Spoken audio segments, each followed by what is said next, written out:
So when you hear electrical engineer from Iraq, your mind probably doesn't jump to global leader in modern Islamic thought. But that's exactly the incredible story we're diving into.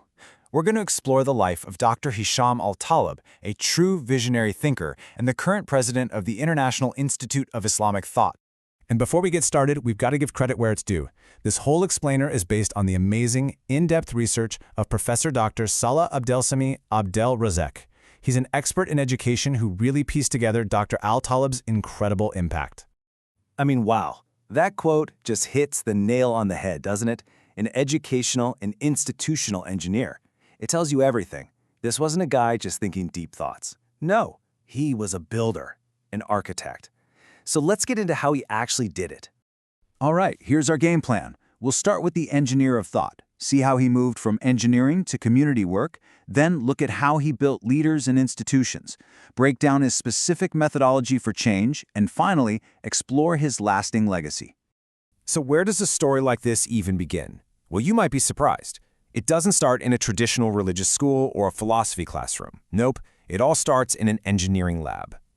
He was born in Mosul, Iraq back in 1940, but his academic path took him all over the globe, first to the UK for university, and then all the way to the United States, where he earned both his master's and his PhD in electrical engineering from Purdue. We're talking a seriously demanding scientific field. And here's the crucial point.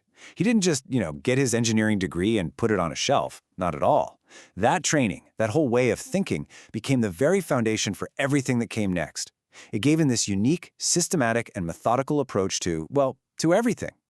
And this is where his two worlds really started to merge in the most fascinating way. He began taking that engineering mindset and aiming it directly at the challenges of dawah, community building and education, especially for Muslim students in the West. And get this, he wasn't doing this after he finished his studies. We're talking about during the 1970s, while he's still working on his PhD. He gets deeply involved with the Muslim Students Association. But he's not just showing up to meetings. He's looking around, seeing a huge gap, a need for real, structured leadership training. And he doesn't just point it out, he starts building the programs to fix it.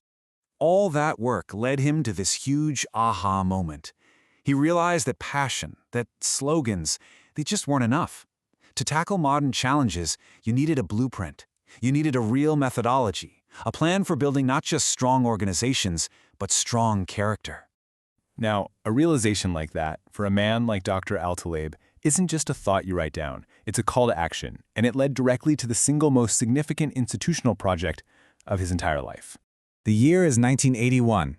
This is when he becomes one of the key co-founders of the International Institute of Islamic Thought, the IIT. This was it, the culmination of his vision.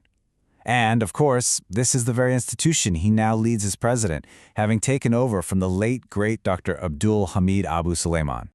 And you can see his influence in the very DNA of the institute. He made absolutely sure the IIT wouldn't be some stuffy academic think tank. The whole point was for it to be a dynamic hub, a bridge that connects deep thought with real-world programs and actual results. Okay, so we've been talking about his methodology and systematic approach. But what does that actually mean? What was his blueprint for building that bridge between an idea and an action? Well, he distilled it all into a clear, powerful framework. Just look at this. It's so systematic. Clarity of mission, practical skills, discipline, teamwork. But look at that last one. Maybe we should call it the first one. Focus on character building first. For Dr. Al-Talib, that was the bedrock. Everything else, all the skills, the plans, the collaboration, it all had to be built on that solid moral foundation. And don't think for a second this was just about public leadership. He applied that same methodical approach to the most fundamental unit of society, the family. He even co-authored this incredibly influential book on parenting, blending timeless Islamic principles with modern insights from psychology and education. Just brilliant. So, when you step back and look at it all, what's the lasting impact of Dr. Hisham Al-Talib's work?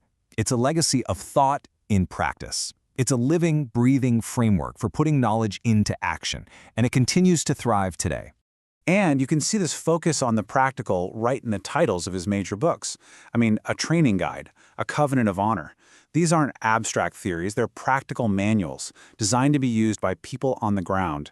And they are, in training programs all over the world. Ultimately, this table says it all. His life's work has been about building these crucial bridges, connecting thought to action, knowledge to application, a strong sense of identity with a genuine openness to the world, and deeply held values with effective, modern organization. He created a truly holistic model for progress. At the end of the day, Dr. Al-Talib didn't just write about change, he engineered it. He provided a map, a blueprint for turning ideas into institutions and values into action.